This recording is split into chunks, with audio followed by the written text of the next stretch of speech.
President Joe Biden's dismal showing at the CNN presidential debate against former President Donald Trump resonated around the world, with foreign diplomats expressing shock and concern while raising questions about the implications for a consequential U.S. election that could upend the foreign policy status quo should Trump be elected again. Hard to watch is how multiple foreign diplomats described Thursday night's debate between Biden and Trump to CNN.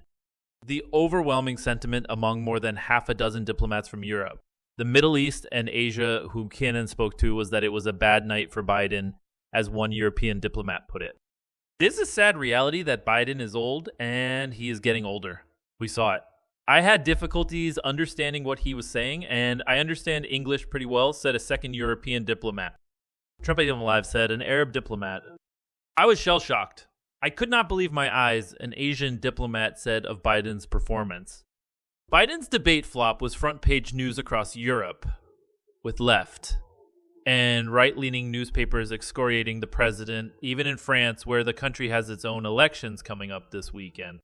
The president's debate performance also compounded already pronounced concerns about the policies Trump would likely enact if he wins in November. Trump on Thursday once again displayed his isolationist tendencies and his NATO-skeptic worldview that often alarmed us allies during his first presidential term. At the debate, Trump questioned continuing to fund Ukraine's war against Russia and falsely claimed that the U.S. had given more in aid to Ukraine than all other European countries put together. Trump even suggested that he had spoken to Russian President Vladimir Putin about his dream of invading Ukraine. He also attacked Biden over the Afghanistan withdrawal and argued it was the reason Putin invaded Ukraine in 2022. When Putin saw that, he said, you know what, I think we're going to go in and maybe take This was his dream. I talked to him about it, his dream. The difference is he never would have invaded Ukraine. Never, Trump said. A Ukrainian politician told CNN he found Trump's statements on the war in Ukraine worrying. We're very concerned because we more or less understand what it means for Ukraine. A Biden presidency, and we really don't know what it means for Ukraine. A Trump presidency, Oleksiy Goncharenko told CNN, it can be very good, it can be very bad, we just don't know, and that's definitely concerning. If they can change the horse. Biden's showing Thursday did not make the diplomats. CNN spoke to question his ability to serve as commander-in-chief at this moment, with many noting that he has a good team working with him. But it led some to question how the Democratic Party will handle the issue. Polish Foreign Minister Radek Sikorski wrote on social media that Biden should now responsibly manage a succession plan. Marcus Aurelius was a great emperor, but he screwed up his succession by passing the bait to his feckless son Commodus from the Gladiator, whose disastrous role started Rome's decline. It's important to manage one's ride into the sunset, he wrote.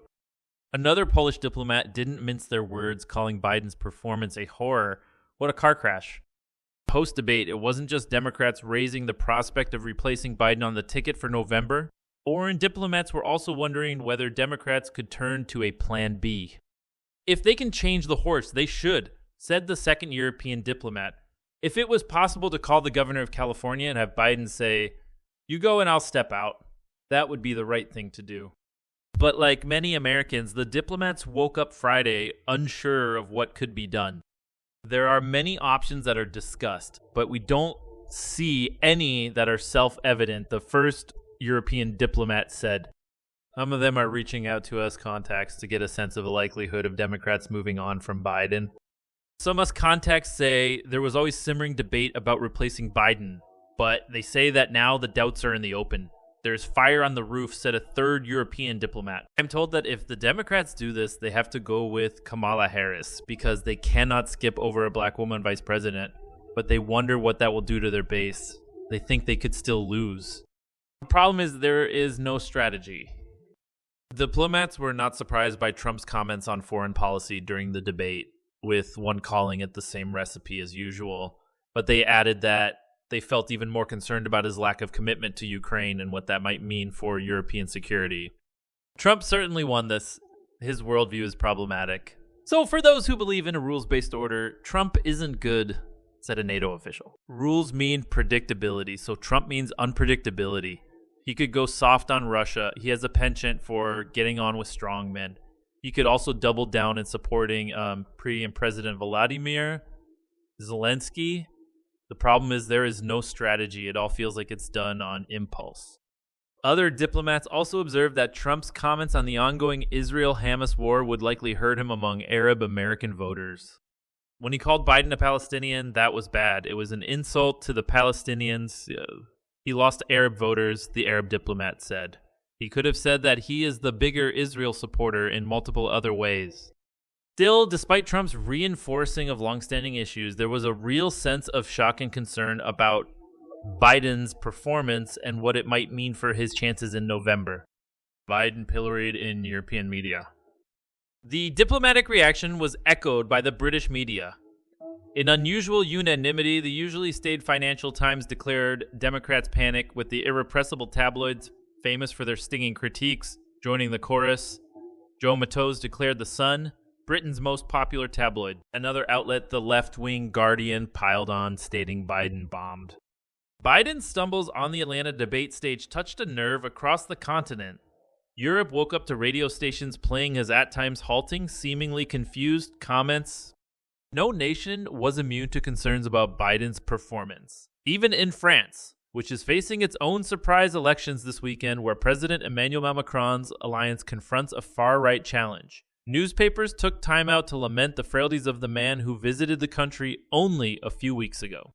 The ubiquitous left-leaning Le Monde declared, an old, worn-out, absent Biden, how the debate against Trump turned into a disaster. Indeed, waves of worry seemed to ripple around the Mediterranean. Questions were raised about Biden stepping aside from Greece's Tavima headline, Biden's time to exit the race, to Italy's Ansei, and La Repubblica suggesting that Democrats are looking for an alternative. But where much of Europe's media seemed shocked, Russia's was positively gleeful. Moscow's state TV station Russia One lampooned Biden's debate performance. The show host Olga Skabiva laughingly congratulated him for not falling over, then criticized him for what she called a 20-second freeze, saying he had trouble remembering who and where he was.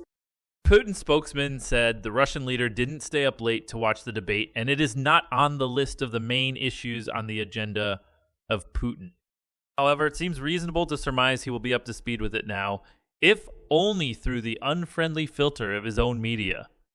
That Russian TV parodied Biden so soon after the debate likely reflects the Russian president's mood, probably buoyed that Trump, who criticized NATO, hinted at cutting funding for Ukraine and said there would be peace in Ukraine before the end of the year. Behind closed doors, no doubt, Europe's leaders will be reflecting less on the froth and flailing of Biden's performance and more on the substance of what they heard. After all, many of them met Biden at the G7 summit in Italy a fortnight ago, so his frailty was likely not a surprise. Both days at the luxurious resort hotel in southern Italy's spectacular Puglia region, Biden kept them waiting for half an hour, showing up late for no apparent reason, and even then at times seemed slightly out of sorts. Trump redux is the last thing most European leaders want, with the world far more dangerous than when he last left office.